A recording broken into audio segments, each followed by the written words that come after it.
have to tell you, Joe, I didn't tell you this.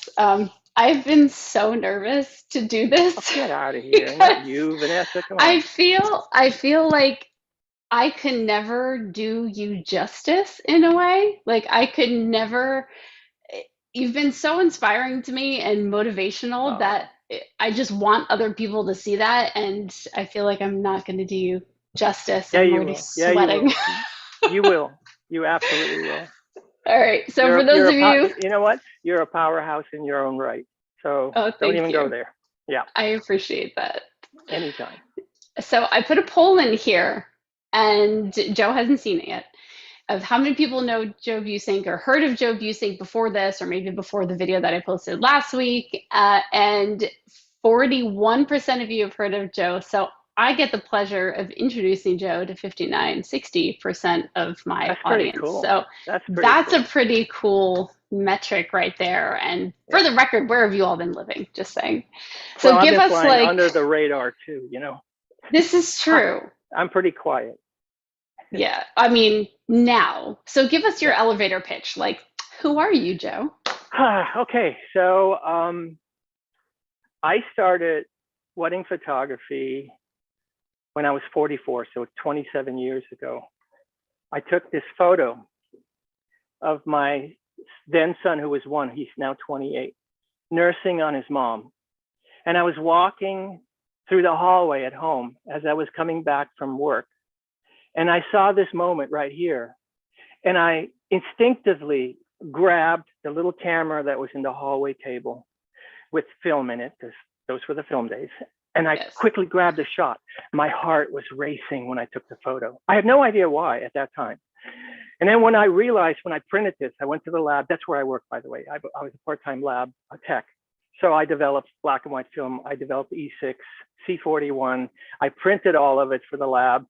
And I took my one roll of film, and I was so anxious to get this one photo back. My heart was still racing. I couldn't get the film out of the canister. I was so excited because, In the bag, because, in the like the bag or in yeah, a dark yeah, room? yeah. So because what I remembered when I took the shot, when I walked away from that hallway, was this. And I couldn't get it out of my mind. It stayed in my mind until I printed it.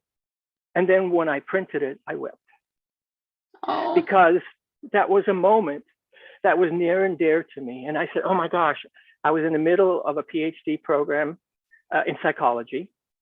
And I said, I'm quitting. I want to do this. And then I realized, well, wait, you're going to do this where? So I worked for the LA Weekly and LA Times as a stringer, as a photojournalist for about a year, not long. And I thought, where do I go? And at the same time that I was thinking about how to make a living at this, which is now my passion. By the way, I'm a full-on believer of follow your dreams, follow your passion. Don't ever give up on it. And I'll tell you in a minute why. But I thought, wow, at the same time, I just been to 2 friends' weddings. And both times I said to myself, wish I had a camera in my hand. Because while the photographers that were there were probably pretty darn awesome, they had their Hasselblads on a tripod, they had the huge umbrellas, and they were nailing all these formal shots, but nobody was taking photos of what was going on behind them. And I'm going, but hmm, where's my camera? I wish I had one, because there's the story. See, when yeah. you do only traditional photography, what you're taking pictures of is who was at the wedding. But what about what, where, and when? What do you do Hmm, with that?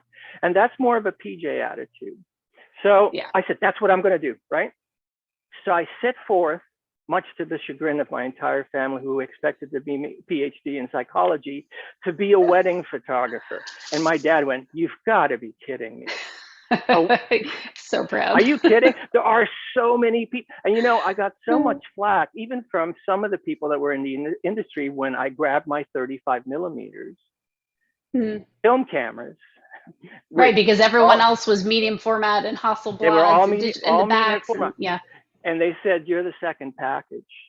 You know, you and that 35 millimeter is the second package. And I said, you know, I've been following photography ever since I was working in the lab quite much in depth, in terms of Henri Cartier-Bresson, Robert Duono, Robert Frank. I mean, Savasio Salgado. The list is endless, and the work is, to me, phenomenal, and it's all 35 millimeter. So I'm going, well, why can't I do that? So that's how I set out. I set out with this dream to tackle wedding photography with my 35 millimeter film camera in the throngs of Hasselblads. Yeah, and I'm sure everybody hated you. Like, you They must didn't have know been what I that, was. like, yeah, they guess they didn't have a place to put you. No, I was an outlier, right? Yeah. I was a complete outlier until they saw these kind of images that I'll show you in a minute. And then how I separated myself was the minute I started thinking about that everybody else, 99% of the people there were shooting on Hasselblad, I said, well, how do I separate myself? So my first question entering the industry was, how do I make myself different? I don't want to be the same. I don't want to be better. I want to separate myself to be different, because I think the people that have money, now psychology kicks in a little bit, they want something different. They don't want to see cookie cutter stuff all over the board, right? So their mindset is, how do I access the guy or the girl, woman, that is phenomenal and is completely different than the 50 I just saw? So that's when I started to figure out how to do pitch as an artist. So I'm not a wedding photographer. I wanted to be a wedding artist. And that's how I pitched myself. I love that. Before we, I want you to like pitch me in a second. That's what I want to see. Yeah. All right. Before we get into that, just a quick thank you. We're talking about gear and cameras. Thank you so much to Canon for sponsoring this, also sponsoring the video you saw last week and the video that's coming out on Tuesday, because this all started, well, one, because I've loved Joe since like the day I was born, but also since I have the budget photography gear shootout and Joe was kind enough to do it with me. And then you just get around you and you have to listen to your stories. Like, I'm sure my mouth was open most of the time that you were speaking. And then we go to dinner afterwards, and then these conversations continue, and I learned so much, so many things I didn't know about you, which we're going to touch on. Things you just probably don't say from a stage typically, or I wouldn't have noticed that. But thank you to Canon for sponsoring. Yeah, absolutely, 100%. You started 35 millimeter. Yep. And was that a Canon, Nikon? Because at one point you were Nikon, right? And you switched to Canon? Right. So initially I was Nikon. I shot a Nikon F2AS. And when people started going digital, I was hard pressed to go on board with that, because when I kept hearing all of my peers saying, why aren't you digital yet? What's wrong with you? Here kicks in different, right? So I thought to myself, well, wait a minute. I'm not going to be left behind, as they so much intuit, right? They definitely said that I was going to be out of the picture if I don't catch up to the digital stuff. Innovator die. Right. So I said, well, actually, I want to take the other approach. When 99.9% of the wedding photography population goes digital, and I'm the only idiot left shooting film, who's different? It's true. Did you know that film has made this huge comeback? Yeah, well, I didn't really know that. Like I said, I'm really not that much of a maven in terms of, social media. I'm not on Facebook. I'm not on Twitter. Instagram's the only thing I have. You want to really cringe? You know what else has come back? What? Direct flash. No. Why? Direct flash is now Why? It's trendy. I had a bride get on the phone with me the other day and ask to see my direct flash portfolio because she wanted direct flash. Like, you mean the shit that I didn't know how to light? You want to see that? Okay. Yeah, one day I'll tell you, maybe it's probably too long for this little thingy here, but I can tell you a little story let me talk about switching to Canon. Yes, so when I did say, okay, you know what, I'll shoot with 2 film cameras and then I'll have 1 digital camera. And that's exactly what I did for a while. I shot mostly film, and then I thought I'd try out digital. So the digital that I saw that Nikon had at the very beginning, I think it was the D1 or whatever it was, or the 1D. I don't even remember anyway. Anyway, so it was so horrible. And I had to, because I shoot my film at 3200 ISO. I develop by inspection, which means under a red light. Actually, it's a green light. I look at the negative to see if it's fully developed and then put it back in if it isn't. You can do that under a green light in when you talk black and white negatives. Okay, so I would get perfection when shooting film at 3200 ISO. It wasn't noisy, it wasn't grainy, it was like 400 film because of the way I processed it. Okay. The Nikon digital camera, the first one out, did not meet 3200 ISO. I shot it at 800 and it was ugly. It was pixelated. And so a dear friend, Dennis Reggie, I love you, bro. He handed me a Canon. He says, you have to try this. So here I go shoot a gig. It's Dr. Phil's son who's getting married. And I said, Dennis, just you want casually, to come along? it's Dr. Phil's son. We'll get into that later. Yeah, later. But Dennis said, you want me to come and assist you? I said, oh, I would love that, dude. So I haul in my Nikon, right? Distilled some of the digital, and I hadn't fully thought about the Canon yet.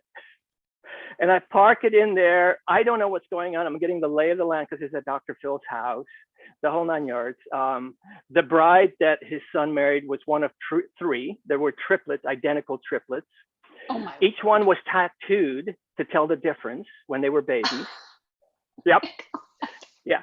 So I come back into the house. Dennis, in the meantime, went to his car, got the Canon gear out of the trunk, and hid my Nikon. Are you serious? Nope. I would have had a conniption. I would have died. Oh my God. Where's my gear? Oh my God.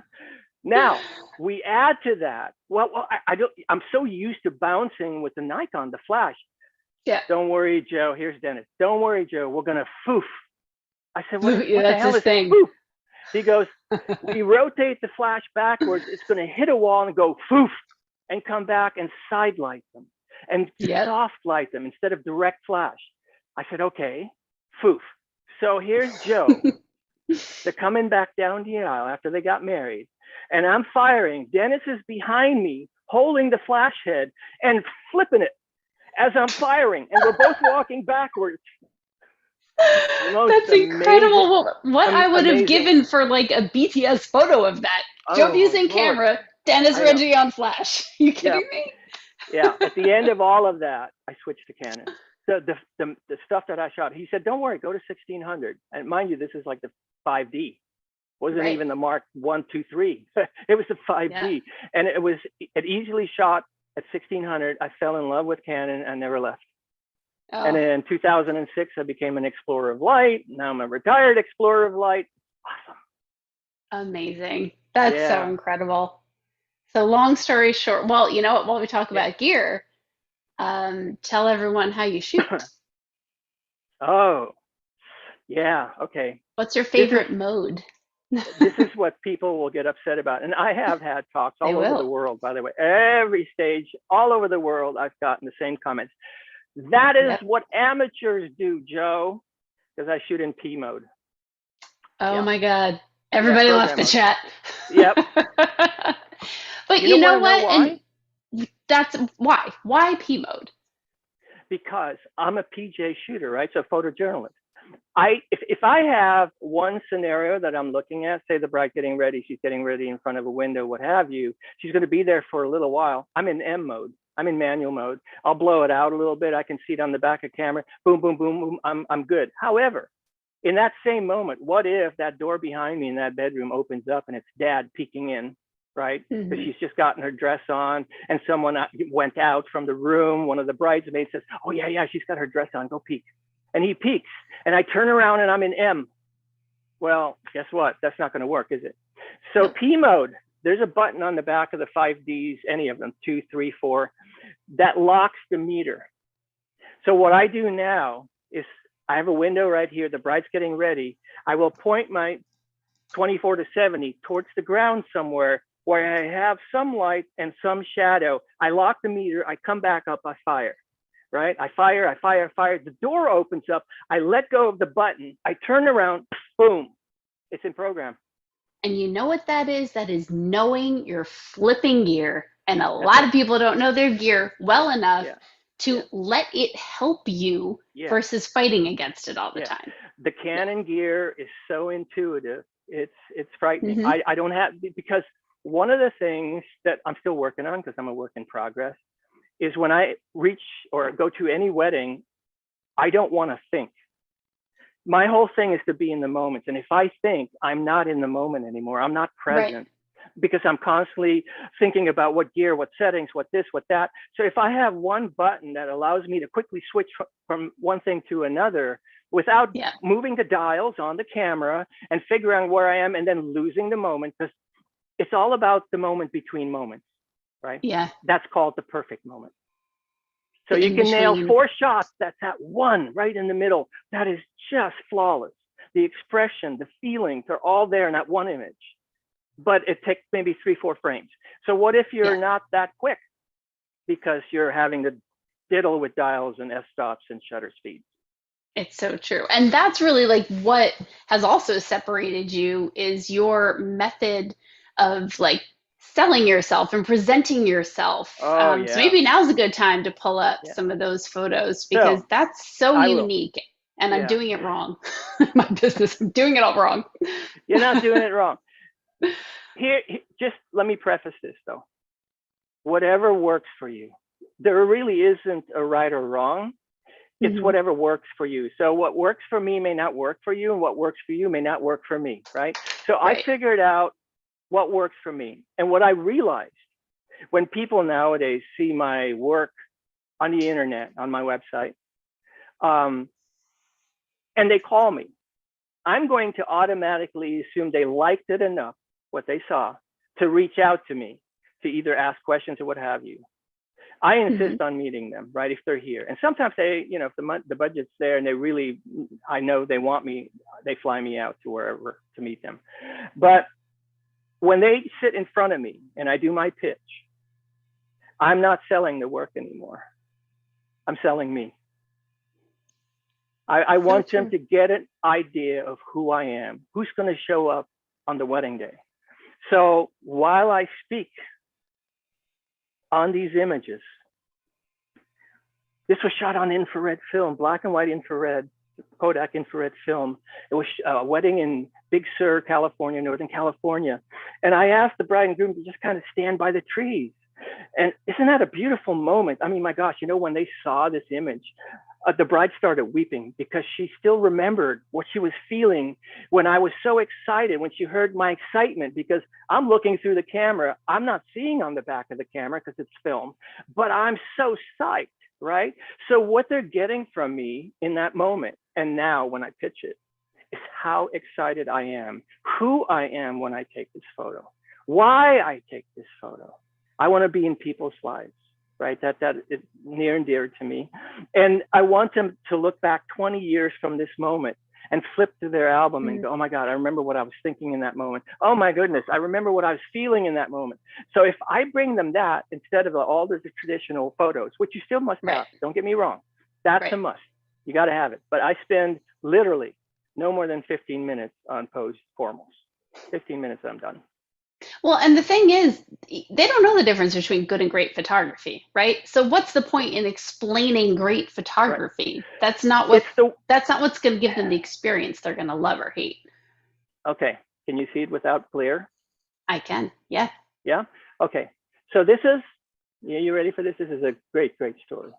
Okay, this is a renewal vows 10 years later in Santa Barbara. They're from Texas. And I got a little bit of the story from the bride in that after they got married, she got pregnant and then she lost the baby, a boy. A difficult birth. She lost her baby. And then when I was doing this, she said she didn't want to wear the veil. And so I grabbed that veil and I looked at it. I said, it's beautiful. It's butterflies. That's our boy. The butterflies are our boy. I said, you have to wear it. Honey, you have to wear that veil. That means he's with you guys. He's with you when you wear it. And she said, I don't know if I can. I said, you can. Just let me take 2-3 photos of it. Have you walk right by the beach, down the street. I'll grab a couple shots and then we can come back and you can take it off if you want. This is shot from my shoe tops with the Canon Mark III and a 14mm rectilinear, and I shot the camera from my shoe tops. I followed them and kept clicking from down below, click, click, click, click, click, click, click, because I wanted that angle and the sunburst, right? So I maxed out my ISO to like 3200, and I'm pointing into the sun in P mode. It's going to give me the max f-stop, 22 on that lens, and that max f-stop gives me that. And also what you see in here, the sparkling little dots around it. It's phenomenal. It's just so beautiful.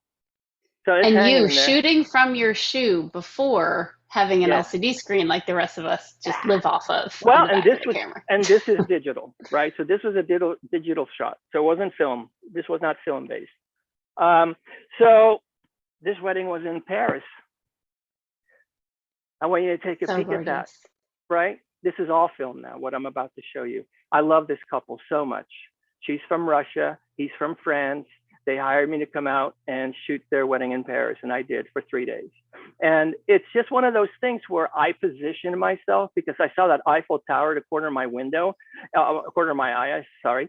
And I whipped around to the other side because I was facing her directly initially. And then I saw that, and I said, oh, I want that in the background. And it's, again, so with film, it's P mode. This is the same wedding. Can you see it? Yep. Beautiful. I know. And you love a lot of black and whites. Yeah. This was when she arrived in the limo at the church. I shot through the window of the limo. Which is good. That reminds me of another photo of yours. Yeah. Christina Applegate. Yeah. Do you have that one, or I can pull that one up real quick? Yeah, you can pull it up. This is one of my favorites of their wedding. This one is frightening. So it was raining. This was after the ceremony. It was raining. And they wanted to walk down a little side street where the little shops were. And so everybody had their umbrellas out. And at one point I thought to myself, oh my goodness, it's so dark. I put my camera on my camera bag because I didn't have a tripod. And I dragged the shutter. This is a half a second at like F4. And as you could see, all the people on the side with the umbrellas are all blurred out from movement. Right. But I told them, take a deep breath, kiss her and dip her and don't move. And I held the camera with both my hands on top of the camera bag and just kept hoping that this would come out. Oh, and it's incredible. I mean, and then just not knowing, if it's going to work or not too. It's just, I'm looking for that picture of Christina and oh my God, the rest of the famous people here. Do you guys get that this is the pitch? The pitch is not so much about the work. It's about how I feel about the work. It's about how I feel about that moment in that person's life or those people's lives. And that's what I'm selling. And it's subconscious, right? The clients walk away. Most of the time when I hear back from them, we fell in love with you. They never said we fell in love with your work, but they said we fell in love with you. And so that's what I sell. And that's how I sell it. That's so incredible. You want me to look for Christina's stuff? I don't even know if well, you know what? I'm just going to share my screen real quick because, I mean, all of this is just incredible. So I'm looking, this is Joe's website. If you go into the description of this video, you can get a link to his books. You've got a link to his website. You've got a link to his Instagram, and then also his email list so you can learn about future workshops, and we'll get into those things. But right now I'm in your 35 millimeter film images, and it's like there's Jessica Simpson, right? Yep. I'm pretty bad with like famous people, but I did just see someone else. Who's that? So check this out. Here's another story. So this is the bride. Halfway through the reception, someone spilled wine on her dress. So she said, "Oh my gosh, I gotta go change this." So I followed her to the bedroom. And I had her put a towel around her nakedness. I had her sit in the bathtub. I stood on a chair. I had her look up at me. I said, "Look right here." And I dropped the veil on her head and took that shot. Wow. That's incredible. And on top of it, she's not even wearing a dress. No, she's not wearing. I'm sorry. She's not wearing a dress. Oh my God. Yeah, I don't know why I don't see Christina here, because there's definitely her and. This one is one of my favorite images of yours. So she's a Dutch model, and this film again, and it's printed sepia toned by Robert Cavalli, and then he vignette at the edges, because the first print he printed, he didn't like it, and he said it's because the windows on the side show the street across the street and the cars. So I decided to really burn it in, and actually at WPPI that got a perfect 100 score, and it was Monty Zucker that insisted that it had to be 100, and I got the grand award for that photo. In Bride Alone. Has anyone ever gotten a Monty Zucker 100? I don't know. For those of you who don't know Monty Zucker and who he was like the perfectionist of all photographers. Like he was just, he had his way, we'll say. Oh, this one is another one that I'm obsessed. Well, yeah. So this is again P mode. I locked in on that wall and part of the back of the last pew. And people think that I set this up. I did not. This was a very small wedding, and all the people were sitting towards the front of the church. And this is in the back, right? So what I did was I quickly on P mode locked that mirror, the meter up on that wall and part of that left-hand painting with the angel in it, right? Locked it, came back, the door swung open. I grabbed 3 frames, and the other 2 didn't work out this way. This one worked because the doors were being pulled apart by 2 women. And it just so happened that in this frame, the moment between moments, the perfect moment, in this frame, the sunlight hit the edges of the door and created streaming light. She's hanging on it. You can barely see it, but she's hanging onto her father's arm right there. Yep. What a story. That, by the way, that is the image that the groom saw in his mind's eye. And at the reception, I showed him this on the back of my camera, and he started to cry. And that's why I do it. That's why I do it. Do you see the woman with the legs? Do you see that? This one? Right, that one. That's the mother of the bride. That's the mother of the bride on a cell phone.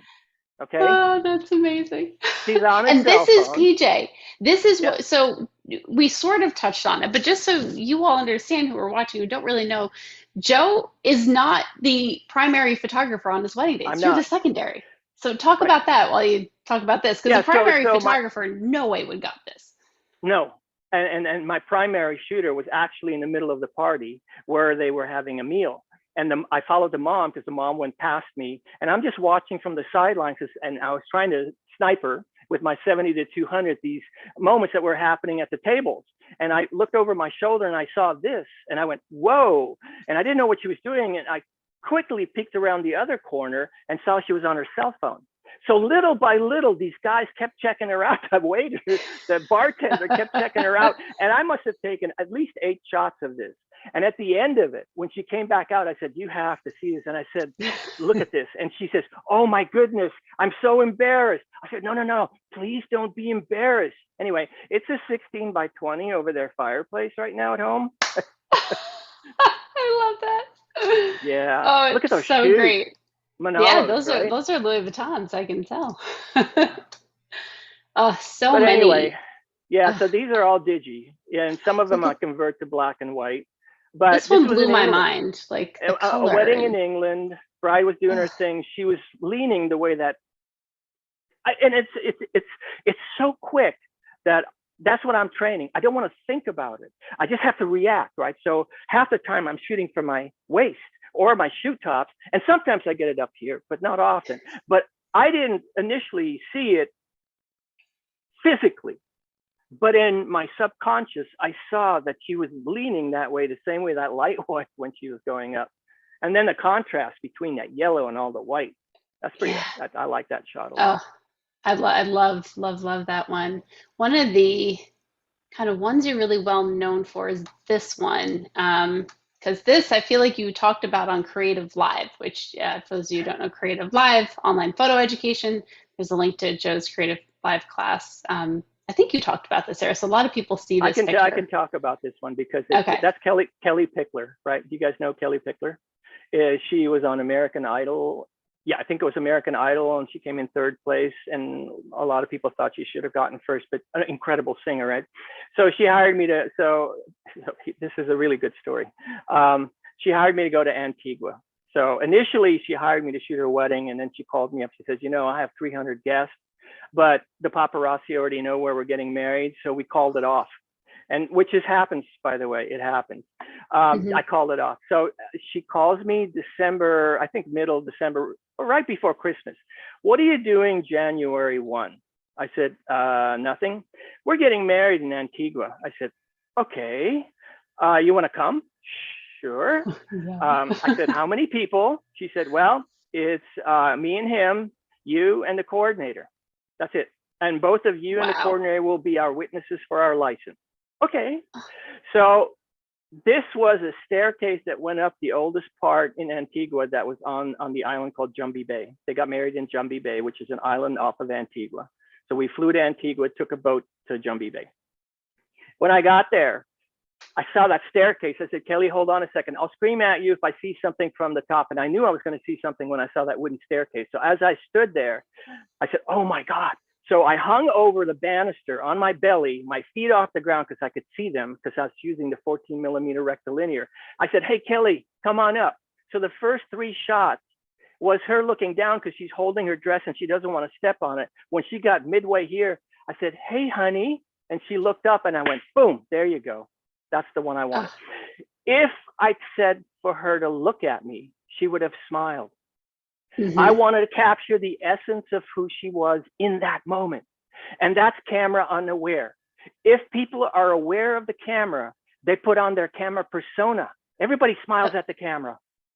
So I want to capture people unbeknownst to them. And this is one of those moments. It's true. That's incredible. I think you have a similar story to when you photographed J-Lo's wedding and I something do. her I don't mom think. had said. Yeah. This is the Jennifer I know. That's the Jennifer you know. It's not in here though.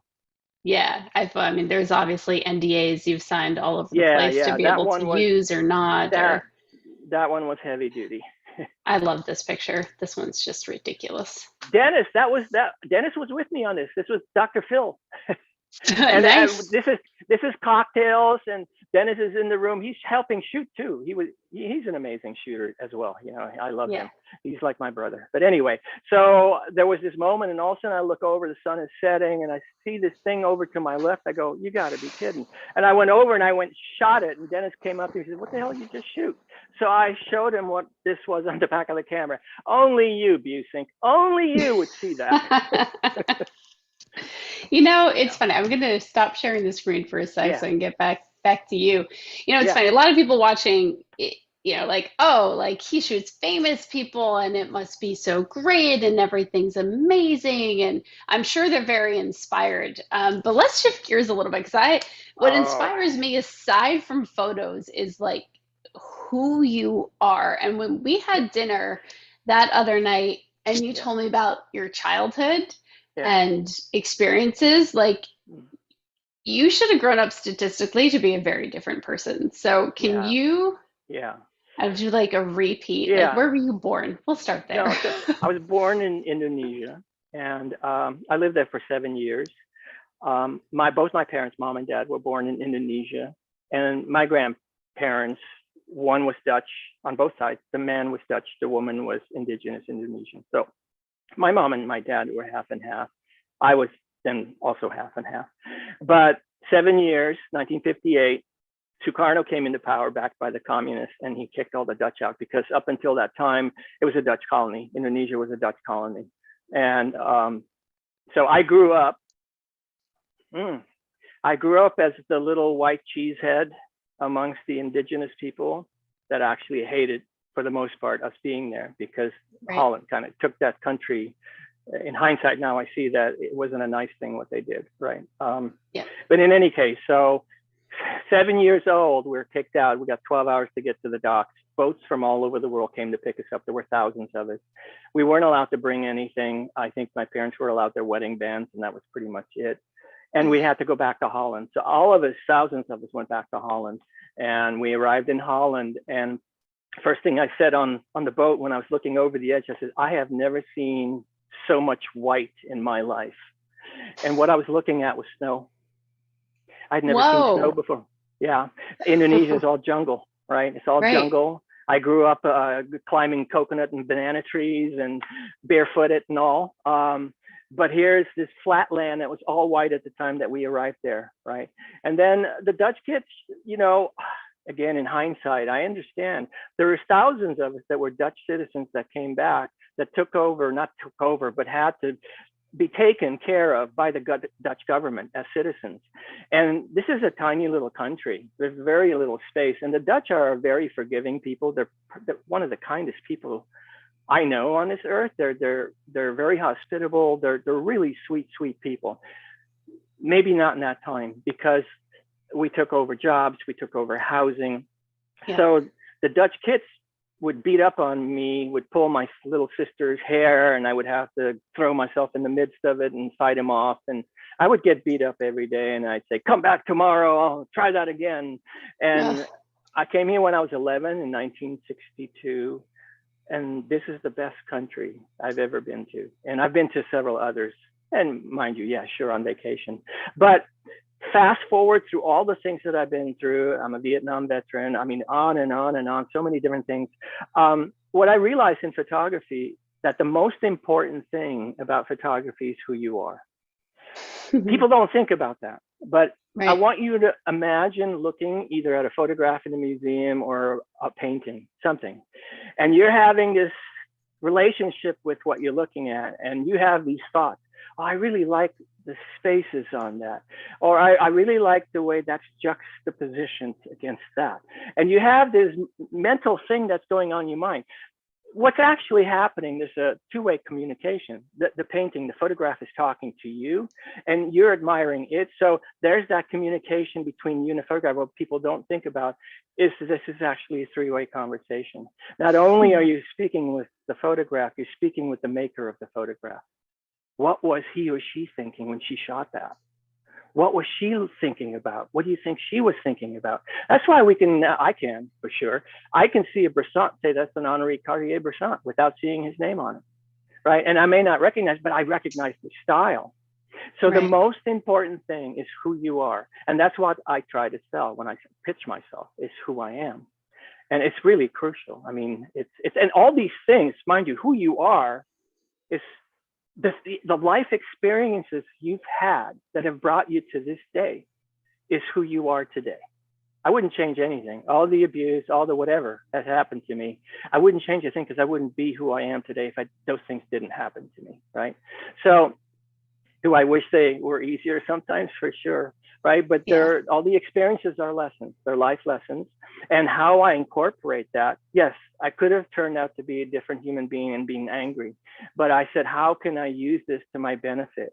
So I really started getting in touch with my internal self to find out why it is that I love photographing weddings. What am I so madly in love about being in people's lives that half the time, mind you, half the time, I cry before the bride. So before she starts to roll that tear down her eye, I'm already weeping, you know. There was this one video. This is really great. This videographer sent me a little clip of a tape, and it was a Japanese wedding, and they were all very stoic, and they were saying nice things to the bride and groom. There was a family. They were all dressed up. They had their tuxes on and everything. And then all of a sudden, the bride's little brother came out, and he started, and they said it in English, and he was saying things like, you know, how much you mean to me. You were my second mother. I couldn't have done it without your help. And while he's saying these things, he's panning all the way across all the people, you know, and these people are welling up, and they're just like, yeah, you know, the family. And all of a sudden, out of the left frame, you see a hand reaching across, grabbing a hanky from someone else next to him. And the camera pans to me, and I'm wiping my tears. How can you take photos like that? They'd feel blurry if I did that. Thank you for autofocus. It's true. Oh my gosh. Yeah. Don't do that with the 70-200. But you know, 24-70, 60-35. You're right there. But yeah. So if it's who you are, so who are you today? Tell me, like, I don't know, your eating habits, your lifestyle habits. I feel so blessed to still be here. 3 heart attacks, 4 stents later, cancer twice, and I'm still above ground. You know, it's better to be looking down at the grass than up at the grass. And I have 4 kids, 2 grandkids, and I'm just happy to be here. I'm just happy to be here. And if I could help and share what I have in my heart, which, yeah, people can attest to this, I have unconditional love and kindness in me. And I spread that anywhere and everywhere that I can. I really believe that that is what's going to heal the world when everybody gets around to doing exactly that. When they can forgive, when they can just give unconditional love, the madness will stop. That's what I'm praying for. Yeah, me too. And so did you get that from your parents? Like did you have a lot of parental support or? No, I had none. I did not have. Well, my mom wasn't around. My stepmom stepped into my life when I was about 5, and was quite abusive. She beat me on an almost daily basis. So I was really. Oh my God.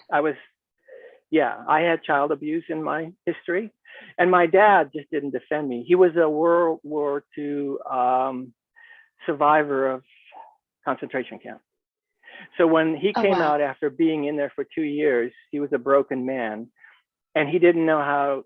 It wasn't his fault. He didn't know how to stand up to the abuse that he saw that I went through until I was 16, and then he finally stopped it. But I endured it for 16 until I ran away. I jumped out of the window, ran away. They finally found me buried in the sand up to my neck at the beach because I was trying to stay warm. But when I came home, she wasn't there anymore. That was my stepmom. But anyway, it's I had no, so I'm learning. So, I've also been married 4 times and divorced 4 times. I have the most amazing children. And the first couple of times, I just didn't know how to do it. I had no guidance. I had no role models, right? So now I'm all over the youngest, 16. My oldest is 50. Then I have a 28-year-old, a 24-year-old, and then my 16-year-old. And then I have 2 granddaughters that are 24 and 25. So, I'm now nurturing my little dude in the way that I wish I could have done all of them, right? And I'm sorry. 4th one's a charm. Yeah, well, and the whole marriage thing is off the books now. No, almost 72, and I'm not doing it again. So what do you think of? Go ahead. No, I might be able to be talked into it, though. I don't know. What were you going to ask? I was going to say, so with all your life experience with seeing tragedy and then coming out positive, you watched film to digital and the Canon or Nikon to Canon and all these things. Yeah. What do you think of the industry like today? Aside from the red flag. Yeah, no. I hung on to film, right? So I still shoot it. So I still hanging on to film. That's number 1. Number 2, I have made the transition to digital. So I will shoot digital as well. Actually, digital for me is easier. And I did find myself the other day grabbing my film camera, nailing a shot and looking at the back of the camera and go, oh, shit. Oh, man. Oops. Yeah, darn. Didn't see the image, right? So, but I just wish, here's what I hope that would happen, that people would start to pay more attention about what they capture in camera rather than thinking about what they can fix. Oh God, you stabbed so many people there. That's good. They need it. Stab them again. Do it again. Okay, so here it is. We used to call this spray and pray. Okay. We still Motor do. drive.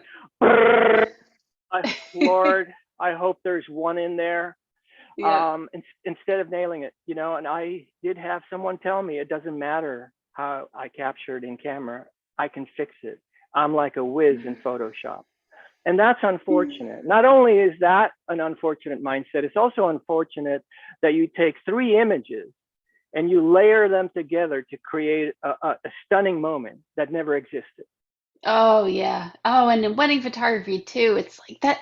That's what it does. And I love all the people that don't kill me, but like when I see skies dropped into photos, I'm like, that wasn't your sunset. It literally wasn't where you were in the earth at that time. I know. I was the chair at the WPPI PJ competition, photojournalism, wedding photojournalism, right? So I was the chair there, and I remember. Yeah, the chair usually doesn't say a whole lot. They guide a little bit. But anyway, the photo that won, there was just something off about it, but I couldn't put my finger on it. Like all the shadows worked. It was the bride that was in the car and the bride was wiping her tears with the hanky, and the dad was reflected in the glass. So she was looking at her dad. The dad was looking at her as she was driving off, and she was wiping first place, right? And after first place, the photographer admitted he had layered 3 images together to create that shot. And I asked him, so that bride, when she sees it, will have no idea what that was, huh? Nope. Or when it was, or nope. Did it even really happen? It never happened. So the father wasn't there. He put the bride in the shot of the empty car, the limo. He put the dad, I don't know how he did it, but the sun was correct. The shadows were correct. He did all of it in Photoshop. He said it took him a while to do it, but it was a composite of 3 images layered into one. Man, so how do you edit? Like, you take a picture, you want to play with it, or deliver it to a client? You said, actually, you told me the other day, you deliver like 15,000 images. So 15,000 images that were all raw shot by 3 people over 3 days, right? So that's that. But what I deliver to my client is 100 images per hour shot. So let's say my weddings are typically 7 hours. I give them 700 images. And I shoot maybe 1,200 of that. My second shooter shoots another 1,500, 2,000 of that. And then we call it, right? So it's in RAW, it's in Lightroom, and I 1-star the ones that I like. And I take the 1 stars and I develop into JPEGs and then throw that onto DPhoto. Done. I send them a link. Isamut 808 in the chat just says, your quote that I'll always remember is this: there's no such thing as a perfect picture. Only a perfect moment. There it is. Yeah. There's no such thing. So true. And so many of us strive for the perfect picture these days. Not the moment. The competition is so much tougher. B, we have more tools at our fingertips to create a quote unquote better picture. But if that's all we keep doing and striving for, we start to look similar. And what's perfect is the moment. There's nothing better than a perfect moment nailed. And that is, by the way, that includes in my formals, right? So here's what I do. Let's say the bride and groom comes back at me from the church. They just got married. They step outside, and I know they might be greeted and all that, but when it's all said and done and everybody's peeled off and I go to the reception in their car, I said, can you stop for a second? All right, so, and I have my camera here, right, down below at my waist. You guys, look at each other for a second. You just got married. How do you feel? The minute you ask the question, how do you feel? They dig in and they go, ah! And it comes out. Rather than me saying, can you look at her a little bit like this? Now turn your head like that. Oh, can you put your head on his shoulder? Okay, look at me, look at me, look at me. Wrong. That's my idea of how they should look. I want them to tell me how they feel. So I ask them, how do you feel? And they show me how they feel. And that's captured. Boom, boom, boom, boom, boom, done. So the formal of that moment is seconds, less than seconds. Because don't you think when you just got married and you're looking into each other's eyes, and I ask you, how do you feel right now? That doesn't come up somehow. It wells up. And you can see it, you know, the bride might throw her head back shyly. The groom kisses her on her cheek. I mean, come on. I couldn't do that properly. Make that moment happen. Yeah, and it's kind of, actually, Hina just asked kind of perfectly with what you're explaining right now. Can you create a perfect moment, or is it something you need to wait for it to happen organically? And it's a little bit of both, it seems like. It is. If you think about Buissink, I don't know if any of you know. So when I do workshops, the first day on a 7-day workshop, let's say, or even a 3-day one, I take all my students, usually 15 of them, to the local photography gallery.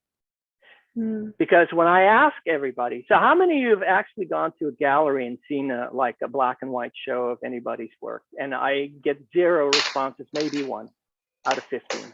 So I take them all there so that they get an idea of what Buissink did in the 40s and 50s, what Duano did in the 40s and 50s. So Duano was Robert was more of a, he set it up kind of scenario, right? He would shoot through a store window, but he would set the couple up on the inside, an old couple or something, you know, like maybe the guy's looking over at the nude that's on the book in the window, and the mom or the wife is looking at him like this. He set that up.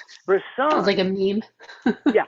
Buissink would wait for the moment. He would look at light and he would go, oh my God, if only a bicyclist would go. And he would wait for hours. And then someone would walk by, drive by and on their bicycle, and he would nail it. And he would capture that moment. But he was expecting something, right? Right. Salgado, that's pure PJ, right? Sebastio would just shoot exactly what's happening in front of him. I mean, that's like a newspaper photographer of a PJ shooter. And I need to take how this. I approach it. I need to take this advice because I can't remember the last time I stepped in any gallery. Because where do we go for inspiration? Oh, I go on Pinterest. I go on Instagram, and you know what? That's not the same. No, that's not the same. If you can hold it, if you can hold the image, feel it, touch it. Oh, and by the way, I don't know if you noticed, the other thing is while my clients are looking at this, right, you can see that I signed my name in pencil. You can see AP. AP stands for artist proof. This is what you'll find in museums. So I subliminally let them know that this is an artist proof. Buissink is the artist. You know what I'm saying? This is called good branding. Yes, it is. And this is why you photograph famous people. How did you get into that, by the way? Who was your first famous person you photographed? Kelsey Grammer. Kelsey Grammer. Yeah. But why am I blanking on the name of the show? Well, he did Cheers first. Right, Cheers first, right. But then he went into his own show. That one. Yeah, that one. Oh God. Why am I blanking on I'm blanking now. It was. Wait, come on. Uncle Fraser. They had the Fraser. Oh my gosh. Fraser. Fraser. So this is how this spun off, right? So imagine this. I shot his wedding all on film, and lo and behold, move forward 20 years or so, wherever it was, and his show, Fraser, was ending after, I think, 11 seasons. And he called me up and he says, we do have a set photographer here, but how about you shoot film for 3 episodes and you create a book, and that'll be a gift to all the people that have worked on my show at the end of it. Cool. So I was totally low key shooting a film camera on the last 3 episodes of Frasier, and I had a book that I put together that will knock your socks off. So beautiful. And it was all on film, and at Christmas, they were all hand delivered. Each one was in a suitcase, a briefcase that came all from Graphy Studio. So the book was in a briefcase, and they were hand delivered to their homes. There must have been at least 58 of them. Oh, that's so cool. What a great present, right? Yeah. Yeah. No, it's an awesome book. Anyway, so what happened is that I decided to find the highest end coordinator. This is Joe Buissink, 44 years old. I'm going, how am I going to get into this game? I don't have time like I thought I was 20. I got to go do this thing. And I only have in my head an idea. So I shot a couple friends' weddings. I said, listen, let the professional photographer do their thing. Let me talk to them to make sure it's okay that I show up. I'm just going to be in the background. I will not take over anything because what he's shooting, what she's shooting, it's not going to be what I'm shooting. So I grabbed a dozen pictures from the 2 weddings that I shot. I created these 11 by 14s, matted to 16 by 20. And I showed up on the highest end coordinator at that time. And I showed up at his door. And I knocked on the door. Yeah. And he had his robe on because it was his office and his apartment. And he opens the door and I hold up an 11 by 14. I didn't say anything. I put it down and he was like really baffled. And I pulled up the second one and I held that one up. And he said, okay, that took some guts. Come on in. Oh my God. That's how you know what? So everybody today, a lot of people today will say, it's not what you know, it's who you know, and you have to build relationships and you have to network. And it's so hard because there's a million photographers and every planner doesn't want, 300 more people asking them to take them out to coffee because they don't care about coffee anymore. Like, how do you stand out? You show up at their house while they're in their bathrobe and you show them some pictures. They open the door and you'll be memorable. I mean, what are you going to do? Okay, here's the second one. What are you going to do? Second thing I would like a photo of. Like, we're just going to recreate moments in your life, I think, and I'm going to photograph them. Such a great memory. The look on his face was priceless. Anyway, then Kelsey Grammer, but my biggest celebrity was Annie Leibovitz. When she hired me to Annie Leibovitz. The person Annie Leibovitz trusts. Yeah. So she called me up. She uses the studio in LA whenever she's here to shoot her stuff, right? This was back a few years ago, definitely some years ago. But she asked the studio manager, listen, I'm looking for a wedding guy. to shoot my sister's wedding. What he didn't hear was wedding videographer. So he gave her my name, and she calls me up and she goes, "Hi, this is Annie Leibovitz." I said, "Yeah, sure. Who's pulling my leg?" I didn't believe her. "What do you mean this is Annie Leibovitz? You're not Annie Leibovitz. Why are you calling me?" So anyway, she gets past that and she goes, "Joe, no. I'm really Annie Leibovitz, and my sister Barbara is getting married in Santa Barbara, and we're looking for a shooter." I said, "Sure, I'll happily do it." She says, "What gear do you use?" And I told her, "Well, I'm using the Canons." And she goes, "No. What video equipment are you using?" I said, I'm not a videographer. I'm a still photographer." "Oh, damn," she said. I wanted a videographer, not a still photographer." I said, "Well, who's shooting you? Who's shooting the web?" "I am." I said, "Oh, duh. Yeah, that would make sense, right?" So I had a trifold of some of the images, portfolio images. I folded it, FedEx it to her, and said, "It's your family. You want to hang out now? Let me shoot. I'll happily shoot this for you." And she calls me when she gets it, and she goes, "Okay, that took some guts. All right, you're hired." That's So, awesome. yeah, best story ever on that one. Such a good story. And you almost hung up on her. I almost hung up. Like, this is not you. I was pulling my leg. Yeah. So then come along Thanksgiving time, and we all get together at Barbara's house. Annie shows up, and I have an 8x10 book with 8x10 black and white images in it, all shot, film stuff, filled with it. And I'm sitting here, Barbara's here, hubby's here, Annie's standing behind me, looking over my shoulder like this. And I'm paging, and I hear ooh, I hear ah, I hear ooh, I hear ah, nothing up there, and I'm sweating. I'm going, God, oh. I close the book, and she goes, she said, "You just reminded me what I used to do when I shot for Rolling Stone, and now I light everything." Oh, wow. Yeah. That's "You just incredible. brought me back to my Rolling Stone days," is what she said. Then she hired me to shoot her niece's wedding, like the next year. That's incredible. Oh, it's so great stories, man. But do you get what I'm doing? Absolutely. Right? So when I pitch, there's stories. It's stories about other weddings, but there's stories nonetheless, because I'm trying to get that client, the prospective client, in front of me to get into that photo and imagine this their wedding that I'm speaking about. Right. And that's where I sell myself. That's how I sell myself. So how much a few people know this already. How much do you charge for a wedding? Like, what were you charging for all these? Ballpark. Okay, so today it's a little different. Okay, my last big wedding, which I must say was about 3 years ago, I got 36,000 for 3 days. Okay. 2 hours of rehearsal, 8 hours of wedding, 2 hours of brunch, and my associate shooter. I'm the second shooter, so my primary shooter and myself for 3 days, 36,000. The highest I ever got paid was about 50,000. Wow. And with that includes albums or? No, I never include albums. Okay, that includes you rolling out of bed and picking up a camera. That is. Yeah. I'm being paid for my creative input on the day of the wedding, right? Mm-hmm. That's what I'm selling. Remember? Yeah, I'm going to be different than anybody else. I don't have a package to sell you. I could if you want to hear a package, but let's just say that this is what I am, and everything is a la carte after that. The albums, everything. I even get as far, as giving them. I do the engagements for free.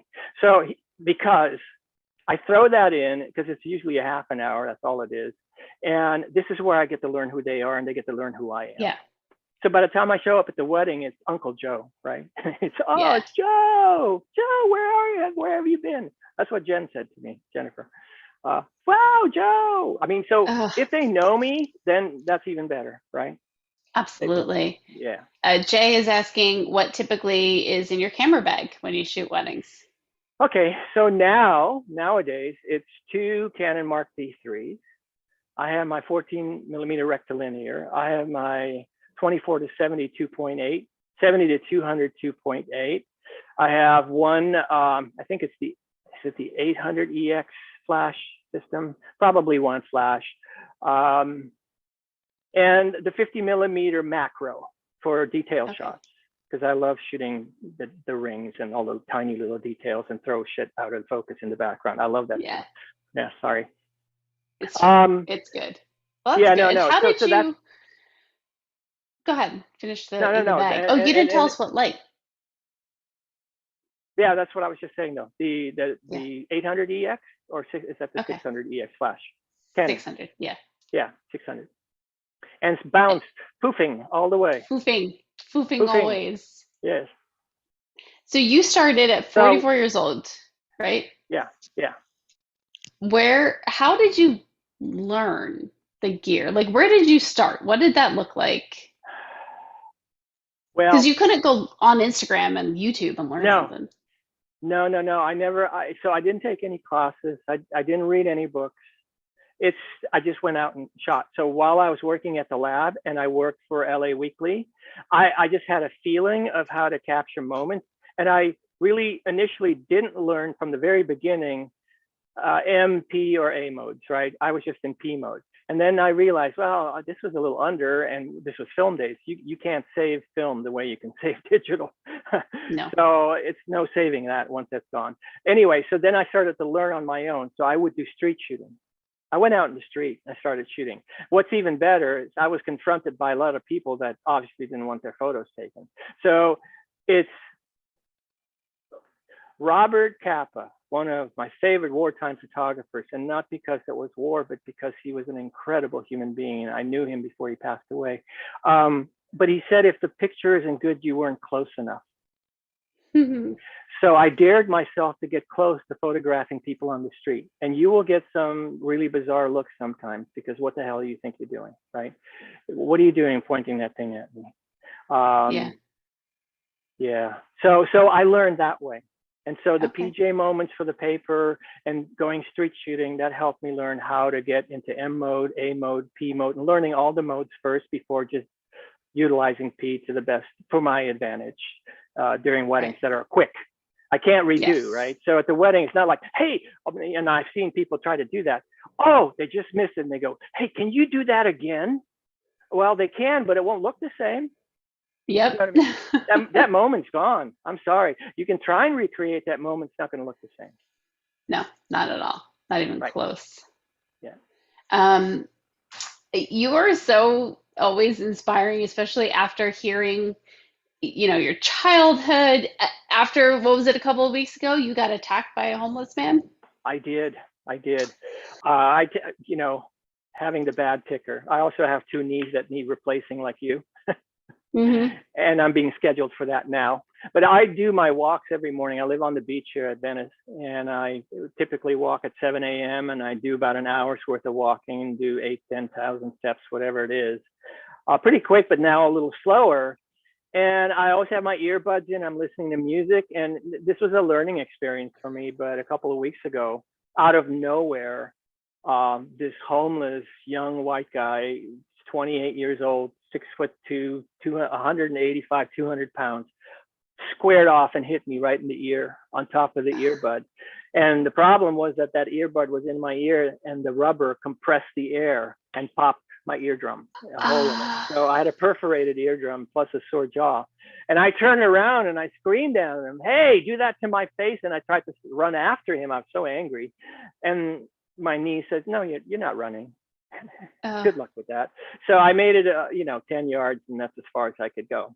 But I realized that I wasn't aware enough. Yeah.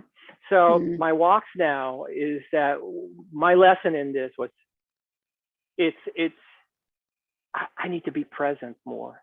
So on my walks now, I don't have the earbuds in, and I'm no longer focused on how am I going to make money? How am I going to do X, Y, or Z? I'm no longer in the ethers. I'm more present with what I'm viewing, what I'm feeling, what I'm smelling, and then I'm more present. And so it's a heightened sense of awareness that I just now learned to walk with, which was lost on me before. Well, that's a good thing. Speaking of the future, and just so I know we have like people in and out and in and out. You can check the description. We've got an email list going so you can know about future workshops. And that is kind of my question, along with like the books and where you can find Joe. But tell me about the future. Like you've just had such an Yeah. incredible life. I think I've sat half this time with my mouth open, just listening to Well, that's stories okay. I've No, heard or not it's heard. so I'm more or less semi-retired, right? I'm still going to shoot, but I thought recently is that I would offer my services for like 4-hour blocks of time to my clients and have my primary shooter take on the 8-hour responsibility and have me come in for the juicy part of it, either the tail end of the getting ready or just the beginning of the first look through the Yeah. wedding ceremony to the very beginning of the reception kind of thing, that 4-hour block of time. So I'm thinking about doing that. I don't know, teaching. I really loved it before, and I know that the internet has kind of squelched that to some extent, right? They have A little. people get stuff online, but there are still, I think, enough people that want not so much to touch me, but to have firsthand experience in a How could you 3-day not? setting. Yeah. Yeah. To, I to mean, and everyone listening will have to fight me for the first spot in line. but in a nice place for 3 days, that kind of a thing, models Yeah. and just a sense of philosophy and help you get in touch with who you think you are as a shooter. I think that's important. I think that's lost on a lot of people, is that first and foremost, this is a business, and it is a business, but it shouldn't be first and foremost, right? I mean, if you can have this as your passion, this is the love that you have in your heart to express yourself with the camera, the photography, to be in people's lives, and then make that a business, I'm all for it. Oh, so great. So if you're interested in any of that, like I am, just get on that email list and then obviously follow you in all the places. And Yeah. I guess, is there anything that we should touch on? We've been talking for an hour, which I could talk to you forever, and apparently everyone can No, this listen to was you fun. forever. So is This there was a lot of anything fun. that we haven't touched on that you want to touch on? It's I think it's I haven't given up, like you just said. I think it's gone back to film. I think I believed it in the beginning. I know that there are some photographers now that take like one roll of film with them, right? And some are Hmm. even talking about, I don't even know how to shoot it because there's no screen on the back. I wouldn't know how to shoot it, and that's the key, right? I mean, back in the days of film, you had to be knowledgeable. In other words, most of the people went to school for this stuff. And because I Right. developed it in the lab and I printed it, I learned from the back end of things, right? I didn't learn it from how to shoot it initially. I learned how to expose it because people would come, to my lab and drop off these whole bunch of rolls of E6, and I'd do what they call tail snips or lead snips from them, develop it the way they thought they shot it at, and I would then judge the rest of the roll of film based on what I saw in that one little snip and make Hmm. corrections because they were always Right. off. Yeah. Yeah. So I learned about film that way. I learned about photography that way. And then studying the masters, right? You go out and study. I mean, see what Dennis does. Jeff Ashkoff in England, one of my favorite good buddies and one of my favorite PJ shooters, also black and white, was film, is now completely digital. Go see his work. There's Yeah. so many people out there, but I would go into, more than anything else, I would study the masters. Go look at the prints. If you're in LA, you can go to a bunch of different galleries that are here, but wherever you live, there are photo galleries, and I would just walk in and see what they have available to study. I'm definitely going to do that here in Austin now where I am. I need to go They have it find in that Austin. inspiration. Yeah. Well, I really appreciate you not only doing the budget gear photography shootout that we're going to air on my YouTube channel on Tuesday, Cool. but for this chat, for just being so Yay. open.